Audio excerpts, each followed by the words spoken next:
उष्णकटिबंधीय चक्रवात tropical cyclone वायुमंडल की सबसे शक्तिशाली प्राकृतिक घटनाओं में से एक है जो मुख्य रूप से समुद्र की ऊष्मा ऊर्जा पर निर्भर करती है। यह एक विशाल घूर्णनशील वायुतंत्र होता है जो गर्म और नम वायु के ऊपर उठने तथा ठंडी वायु के नीचे आने की प्रक्रिया से संचालित होता है। इसका निर्माण सामान्यतः 5 डिग्री से 30 डिग्री अक्षांशों के बीच स्थित उष्णकटिबंधीय महासागरों के ऊपर होता है, क्योंकि इन क्षेत्रों में समुद्र की सतह का तापमान 26.5 डिग्री सेल्सियस से अधिक होता है, जो वाष्पीकरण की दर को बढ़ाता है और वातावरण में नमी की प्रचुरता लाता है। जब यह गर्म नम वायु ऊपर उठती है तो वह ठंडी होकर संघनित होती है और ऊष्मा लेटेंट हीट छोड़ती है।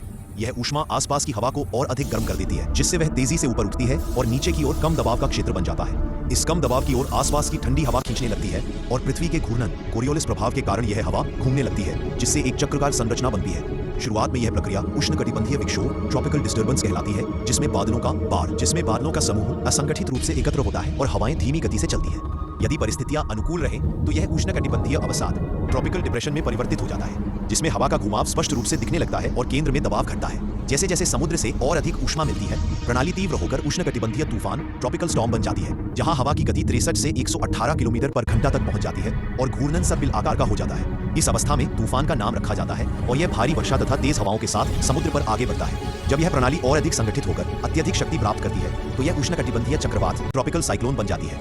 इस अवस्था में केंद्र में एक आँख बनती है। यह एक शांत स्पष्ट क्षेत्र होता है जिसके चारों ओर आँख की दीवार आई वॉल में सबसे तेज हवाएं और अत्यधिक वर्षा होती है। यहाँ हवा की गति 119 किलोमीटर पर घंटा से लेकर 250 किलोमीटर पर घंटा या उससे अधिक हो सकती है और समुद्र पर उत्पन्न होने वाली ऊंची लहरें स्टॉर्म सर्ज। चक्रवात सामान्यतः 3 से 7 दिन तक सक्रिय रहता है और हजारों किलोमीटर की दूरी तय कर सकता है। जब यह ठंडे जल क्षेत्रों या भूमि पर पहुंचता है तो समुद्र की ऊष्मा से मिलने वाली ऊर्जा रुक जाती है, जिसके कारण यह कमजोर होकर समाप्त हो जाता है। इसके बावजूद यह भारी वर्षा, बाढ़, तूफानी लहरों और तेज हवाओं के रूप में व्यापक तबाही मचा सकता है।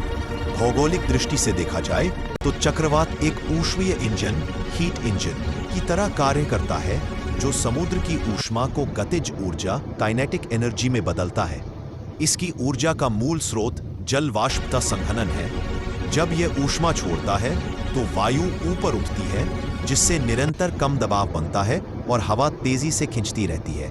यही चक्र इसे बार बार ऊर्जा प्रदान करता है। विभिन्न महासागरों में इसके नाम अलग अलग हैं। हिंद महासागर और अरब सागर में साइक्लोन, अटलांटिक में हरिकेन और प्रशांत महासागर में टाइफून कहा जाता है। भारत में इनका अध्ययन और नामकरण भारतीय मौसम विज्ञान विभाग द्वारा किया जाता है।